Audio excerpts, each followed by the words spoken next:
From LinkedIn News, I'm Leah Smart, host of Everyday Better, an award-winning podcast dedicated to personal development. Join me every week for captivating stories and research to find more fulfillment in your work and personal life. Listen to Everyday Better on the LinkedIn Podcast Network, Apple Podcasts, or wherever you get your podcasts. From LinkedIn News, I'm Jessie Hempel, host of the Hello Monday podcast. Start your week with the Hello Monday podcast. We'll navigate career pivots. We'll learn where happiness fits in. Listen to Hello Monday with me, Jessie Hempel, on the LinkedIn Podcast Network or wherever you get your podcasts. Hello, my friends, and welcome to another exciting episode of Negotiate Anything. Negotiate Anything is produced by the American Negotiation Institute, and with over 3 million downloads and listeners in over 180 countries, listeners just like you have made it the #1 negotiation podcast in the world. I'm Kwame Christian, and I'm the director of the American Negotiation Institute. We're growing, and I want to introduce you to our new team members and new trainers. This will give you new and diverse perspectives on negotiation and conflict resolution. And that's why Shane Martin, our head of sales and partnerships, is going to serve as co-host of the show from time to time. We're excited to continue to provide you with the best content that will help to make your difficult conversations easier, both at work and at home. Lastly, our team conducts negotiation and conflict resolution trainings in the United States and abroad. Our trainings will give you the practical skills you need to resolve conflict, negotiate, lead, and persuade with confidence. Click the link in the description below to learn more about how we can make your difficult conversations easier. Bob Burg. Bob, we appreciate you joining us, and thank you so much to our listeners for tuning into the American Negotiation Institute podcast, Negotiate Anything. The purpose of today is to provide you actionable insights, tips, and generally just takeaways for you to become a more successful negotiator and entrepreneur. And I know that Bob is going to deliver an immense amount of value, so I encourage you to listen to the whole show. And sneak peek, Bob is going to share how you can be more influential in your conversations, and it might not be what you think it is. So Bob, without further ado, Mr. Burg, please introduce yourself and briefly share what experience you have in negotiations as a sales leader and also an author. Yeah, and it's great to be with you. Congratulations on all your magnificent success. That is just so fantastic. I know you're doing wonderful work out there. My experience really when it comes to negotiation in terms of sales is that sales is negotiation. When we look at negotiation, the way I know you teach it and the way that I think it should be looked at, and that is a way of benefiting everyone involved. Because when you think about it, selling is nothing more than discovering what the other person wants, needs, and desires and helping them to get it. In a good negotiation, what are you really doing? You're discovering what that other person needs, wants, and desires and helping them to get it. And of course, it's not an either or. Everyone should benefit within that negotiation.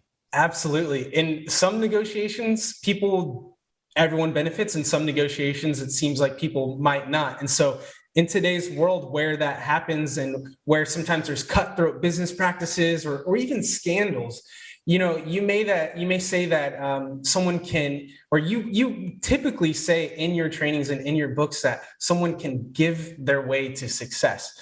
So deeply to you in your heart of hearts, what does living like a go-giver lifestyle mean, and what does it look like, and why should listeners adopt the go-giver lifestyle into their lives?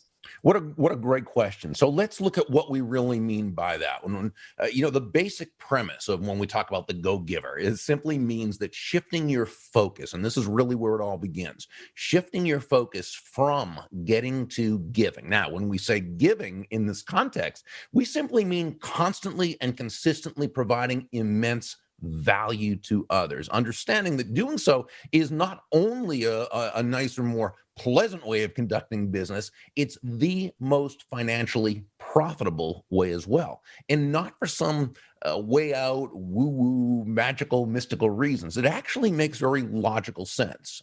It makes very rational sense. When you're that person, Shane, who can take your focus off yourself and place it on helping others, helping people, again, get what they want, help solve their problems and challenges, help bring them closer to happiness, well, people feel good about you. People want to get to know you. They like you. They trust you. They want to be in relationship with you. They want to see you succeed. When this is part of your entire negotiation premise, well, what are you doing? You're looking for ways to help that person accomplish their goals.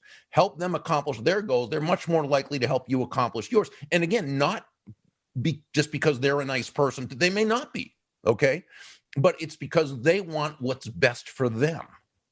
And when you help them get what's best for them, and it also happens to be best for you, that's when a great result occurs. Absolutely. That's great, Bob. So you're saying that essentially providing them value, regardless of what their negative intentions may or may not be, you're still, because you know who you are, you know what philosophy you're adopting, how you're approaching conversations, you're still going to give. Well, but let me just say one thing. Let me just clarify that. Again, and this is so important, there's nothing self-sacrificial about that. There's nothing martyrish about it. You're not taking a hit because that's just who you are. No, it's what I always say, say when I speak at sales conferences, right? That, nobody's going to buy from you because you have a quota to meet, right? No one's going to buy from you because you need the money. Or even because you're a nice person. And nobody in a negotiation is going to give you what you want just because you're a nice person or because you want them to. It's going to be because they understand it's in their best interest to. And that's why it's key. And that's why what you teach is so important, because it's not a matter of the other person having to be a certain way. It's a matter of you, the negotiator, are a certain way if you're creating the frame from which you're operating, okay, or even able to reset an already negative confrontational frame this person brings. It's going to result in a win for both of you. Absolutely. And I think in order to create that win for both of you, you have to know, as you mentioned, the needs, the wants, the desires, the priorities of how you can help them, of what they ultimately want. So practically, what questions do you ask in a sales meetings that you've seen have just the biggest impact on really finding the true needs of whoever you're negotiating with? Well, I think that depends on the person you're negotiating with, and that's why research is, is such an important part of the negotiation. We learn from great negotiators throughout history, including Sun Tzu, who wrote The Art of War, right? That, to know yourself and to know, now as he would say, the enemy, but we don't want to frame it that way, of course, but to the other party, let's say, okay? And to know both. And when you know both, now you're in very much a position of strength. As he said, the greatest victory is to be able to subdue the enemy without any bloodshed, without ever having fought. Now, again, that's the language of someone in war. Okay. We want to take this as though we're helping that other person as well as ourselves. But we do want to say that when we can create a frame with another person where we're helping this person see how it's in their best interest to do those things and work in a way that's going to be best for everyone, now we're able to create a win-win without having to remedy a bunch of challenges, because we know in advance, we know what we need, we know what we want and what we desire. But again, to them, that doesn't matter. That matters only to us. So when we're able to do our research and know everything we can know about this person, about the company, about the culture, about their desires, about their strengths, their weaknesses, their opportunities, their threat, and all those, now we can base our questions on those, right? So the questions we ask will be dependent upon the situation itself. Obviously, and I know you do a lot of volunteer work with suicide prevention, okay? And you probably have some questions that you need to ask, because everyone, practically, everyone's an individual, but in that situation, there are certain feelings they have that you've got to be able to get to the root of, to the heart of, okay? And if you are negotiating with a certain type of industry or client or whatever, well, you do know what questions pretty much. And yet it goes deeper, because we also have to know they're individuals and that we're going to have to really get to the root of what they are feeling and what they are needing. Absolutely. So I think what I'm hearing you say is that the preparation ultimately leads you to really understanding which questions are going to be most helpful. Exactly. And so I think what also is important in what we teach at A&I and what should be taught everywhere is that most of the negotiation is done actually even before it begins. It's done in the preparation that you're talking about that allows you to ultimately perform your best and to unlock value for not only yourself, but also in this case, the person who you're communicating with. And you're absolutely right about the suicide hotline. The volunteer work is only 4 hours each week, but the 24 hours leading up to that 4 hours is so important of like how you're taking care of yourself, how you're mentally preparing to go into the room and answer those really difficult calls. And the questions can range from a variety of different ways, but I know that there are specific ones like at the hotline that really focus on narrowing in on what the real challenge or the real problem someone is facing. And just like in sales, once you know those challenges, then you can ultimately address it with a solution thoughtfully. So I'm just curious if there have been any negotiations where you've prepared really well, you've asked great questions, but they just haven't worked out well or gone the way that you went. What happens in a negotiation maybe that didn't go the way you expected in your very, very successful career? Well, it's been a long career, so there's got to be times, and I know there have been times when a negotiation didn't go as I wanted it to go. And it's easy to, blame the other person for being unreasonable or irrational. And maybe there's truth to it. Maybe it's not. Or maybe it was that I wasn't as prepared as I should have been. Maybe I let my emotions get the best of me and reacted as opposed to responded, and, didn't create a situation in order to reframe in such a way that that person was going to be more receptive. So, I would say that in an over 30-year career, I've certainly made my share of mistakes, and not everything does go as we wanted. And I think I think that's part of it too. There's a woman by the name of Annie Duke, who she was a professional poker player. She was on the, in Las Vegas on the TV. I think she was a national champion and so forth. And she wrote a couple of books on decision making. One was called Thinking in Bets, and her latest one was How to Decide. And I love the premise that basically your job is always to be as prepared as you can to make the best decisions possible based on the facts that you're able to attain. Yet, even when you do that, you don't necessarily know you're going to get the results that you want. You can increase the odds of getting the results that you want, but there's never any guarantee. All you can do is the best you can. And so I think, to be, as you were talking about earlier, to do all that preparation and to go into it knowing that you've done your best to be prepared for the situation in advance, you also don't want to be attached to the result. As you know, as a negotiator, if you're too attached to the result, that's a position of weakness right there, as opposed to a position of strength. So we need to just know that we did the best we can. And if we do make those occasional mistakes, or it just didn't work out, because sometimes it doesn't, then we let it go and we move on to the next one. Hi, I'm Katherine Kanapke, and I'm the Chief Operating Officer here at the American Negotiation Institute. Did you know our company offers completely customizable negotiation workshops?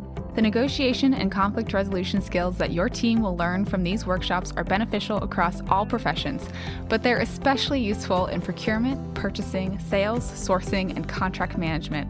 Our calendar is filling up quickly, and we even have some workshops scheduled for next year. If you think you might want one, I'd suggest reaching out soon so you don't miss out. Check out the link in the description to learn more. Also, be sure to check out our YouTube, LinkedIn, and Instagram accounts to see our daily negotiation content. Thanks for listening. Brace the rudders! Raise the sails! Raise the sails! Captain, an unidentified ship is approaching. Over. Roger. Wait, is that an enterprise sales solution? Reach sales professionals, not professional sailors. With LinkedIn ads, you can target the right people by industry, job title, and more. We'll even give you a $100 credit on your next campaign. Get started today at linkedin.com/marketer. Terms and conditions apply. I think that there's a lot of power in what you just said about letting things go. Reminds me of in baseball, some of the best baseball players in the history of the game fail 7 out of 10 times, yet they are Right. still the best. It's unbelievable. And so part of that failure over the last few years in sales and also negotiating all over the world, the phrase that you wrote as the most powerful phrase that is persuasive in your book, The Art of Persuasion, I have used many times, and it has failed many times, but it also has been very successful. Do you remember what the phrase is, or should I say it? Oh, sure. If you can't do it, I'll definitely understand. And what happens is that phrase, what I call the 8 magic word, it's not magic, but it feels like it is. It is kind of magical. And what happens is it's after it's set up correctly. So it's not that, someone has something that you want them to do that they don't necessarily want to do. It's not like you go in and just say, hey, if you can't do it, I'll definitely, right? But if you start out by being polite, by being patient, by being gracious, by, being a good person, being a decent person, right? And so immediately you've established a frame, or again, reset a frame if the person came in with a non-productive, a counterproductive frame. And so you've set it up now so that you're somebody they want to deal with, that they begin to know, like, and trust, right? Just right from the very beginning. Okay. And then also when you can help them to start to live in the solution, to find a solution, especially if you're dealing with maybe a bureaucrat or someone who they're used to doing things a certain way and they're not really likely to bend. And if you can help them kind of live in the solution and have that kind of, then, okay, at that point, when you can say, if you can't do it, I'll definitely understand. And you can stop there. And often that's enough. But if you feel you need to, you can pause a few moments and say, if you could, I'd certainly appreciate it. And and again, that's pretty much right there, all you need. But if you have to, you can then say, of course, don't get yourself in any trouble over it. Boom. What you're doing here is you're first of all letting this person know that they are more important than the outcome. When you say, if you can't do it, I'll definitely understand, right? And you just say, if don't get yourself in any hot water over it or any trouble over it. You're letting them know, yeah, I believe you can do it. I think you can do it. I have confidence and faith you can do it. But if you can't, it's okay. You're more important than the result. But you're also giving them, and this is, I think, so key in any negotiation, you're giving them the out or back door. This is really, it's an emotional escape hatch. As you know, people want to be in control of their decisions. They want autonomy. They don't want to feel pressured. And so when you give someone what I call Burg's law of the out or back door is, the bigger the out or back door you give someone to take, the less they'll feel the need to take it. So you're not giving them the out or back door so that they will take it, although if they feel they have to, they certainly will, but not usually. Typically, the bigger the out or back door, the less those. So you're not doing it for them to take it. You're doing it so that they feel comfortable enough with you and with the situation that they don't feel the need to take it. Okay. So when you say, if you can't do it, I'll definitely understand. Wow. You've just beautifully taken the pressure off them, and they want to come through for you if you can. Then, of course, then you add the other 2 phrases and it's, boom. Wow.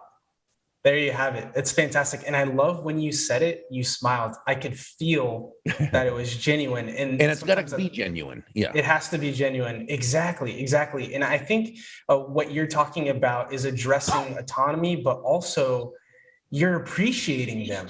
And that's when walls come down. And quite frankly, there have been so many studies on successful marriages and also marriages that just haven't worked.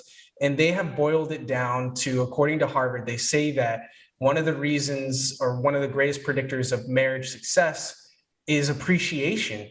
And it's interesting how directly correlated this phrase is of being persuasive, but also thoughtful. But first, you have to show appreciation, I think, is what you're saying. Yeah, it's so interesting, and again, let's go back to even setting a frame, okay? And a frame is what? It's the foundation from which everything else occurs. I think of one of my favorite frame stories. I was in a Dunkin' Donuts store, and there was a little boy, little toddler, about 2.5 years old, whatever. He was walking around the restaurant, and his parents called him over to the table. He starts to walk over. He takes a spill on the floor. He falls. He didn't hurt himself, but you could tell that he was shocked. That was not in his realm of experience. So what's the first thing he did? He looked over at his mom and dad to get their interpretation of the event. What happened. He wanted to know, okay, is this a good thing or a bad thing? What happens next? Shane, I got to tell you, and I was just watching the situation. I truly believe that had the mom and dad gotten upset and panicky and, oh no, my poor baby, are you okay? He'd have started to cry, but they handled it so beautifully. They walked over quickly, of course, but very calmly, very serenely. They smiled at him. They, began to applaud and they laughed and they said, oh, that looks like so much fun. What a good trick. And immediately the little boy began to laugh. Okay. What the parents did is they set a productive frame from which he could operate. Okay. Now, let's say you're about to go into that office of the city hall bureaucrat who's known to be not helpful. Okay. Now, we always say projecting how others will respond to you works, but not because you're changing them, but because you're changing you. And that's what changes them. So if you go in with, let's go back to what you said, a sense of gratitude for the work they do, for how friendly and helpful they're going to be, for their knowledge, right? You go in there with a sense of gratitude. What do? You're smiling. You have an air of friendliness about you. You talk to them with appreciation, right? And remember, when you appreciate, okay, the other person appreciates. They go up, right? And so you go in there feeling that way. Well, it's very difficult to dislike someone who really appreciates you. And so what that does, by changing yourself, that's what changes them. And you have a lot better chance of that person being that person you want them to be, as opposed to if you went in there with a sour look on your face, expecting that person to be nasty and unhelpful. This is just human nature. Again, there's nothing magical about it. It just seems magical when you utilize it.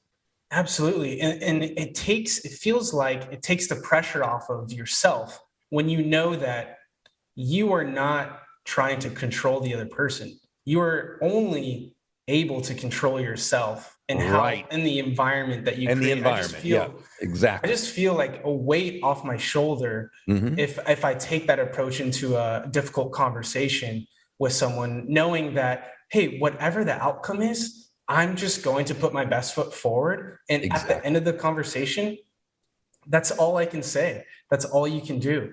And so attempting those difficult negotiations, difficult conversations, like you said, with the city, walking into the city hall, negotiating with someone probably who doesn't, even want you in the building or even want to negotiate. You talk about having just one of the greatest skills you can have is having an authentic interest in the other person. And so I'm curious, sometimes it's hard to genuinely have that for some people. So if there's someone who has a hard time having empathy or relating to someone that they're negotiating with, when it comes to having an authentic interest, what should they do? So here's really what it comes down to is that when you say act as if, it sounds phony, but it's really not. It's just taking the appropriate action. See, we've been taught, and I think this is so counterproductive. We've been taught that as human beings, we have to feel a certain way before we act a certain way. And I think it's just the opposite. In fact, it's been proven to be just the opposite, okay? If you're not feeling real, if you're feeling kind of sluggish and lazy, okay? If you wait until you feel energetic and up in order to start acting that way, you might be waiting a long time. So if you feel yourself sluggish and lazy and just not feeling, straighten up, walk tall, walk fast, act with purpose. Boom, you're going to start to feel that way. Again, so many people have taught that. This is nothing new. Okay, but it's true, and all too many people still don't understand this. So if you feel as though you just really don't have an interest in this other person, just act as if, have an interest in the other person. Act in the way you would act if you truly had an interest in that other person. And an amazing thing will happen if you allow yourself to. You will become interested in this person. And this person's going to respond to you in a way that they feel you're interested in. As that happens, you're going to get more interested in this person. So as you start to do this and get into the habit of this, because again, it's a learned skill, it's a habit like anything else, you're going to find yourself being able to do that constantly. Bob, it has been incredible. I think to sum up the go-giver mentality, it's clear that giving magnetizes you. And the books that you've written and the legacy that you're ultimately creating and will leave behind is much more than just about giving and receiving. It's about abundantly living with joy and love, purpose, and friendship. So what do you hope that your legacy will be? I would like my legacy to be, and I believe this is carrying on my dad's legacy, and that is that people will say of me that he made people feel genuinely good about themselves. It's powerful. And the beautiful thing about that is anyone listening can have that too. If they choose to take care of themselves, adopt the go-giver mindset of giving in order to ultimately help others. And so, Bob, again, an absolute pleasure having you on the show. I wish we could continue talking for hours because I know that we could. Is there any last words that you would like to share, and how can people support you? As far as last words, I mean, I think it's just really a matter of understanding that the more you can move from an I focus or me focus to an other focus, looking to, as Sam, one of the mentors in the Go-Giver, advised Joe, the protege, make your win about the other person's win. You're going to see a lot more wins in your own life. And people can connect with me if they'd like at burg.com. I try to keep things simple. And scroll down, and there's lots of goodies and resources for you to check out. All right, fantastic. Well, I hope that you do follow Bob Burg wherever you can, whether it's on LinkedIn or online. And thanks so much for listening. Have an amazing day, everyone. Congratulations! You've just joined an elite club. By listening to a full episode, you're now officially on the Negotiate Anything team. So welcome aboard. What most team members do is they subscribe to the podcast because that allows them to automatically get the latest episodes of the show. The best things in life lie on the other side of difficult conversations. Keep learning, keep practicing, and keep getting better. Your relationships will improve, your career will soar, and you'll have the confidence you need to get the most out of these crucial conversations. Again, thank you for joining the team. We're excited to have you, and I will see you in the next episode. I'll catch you later.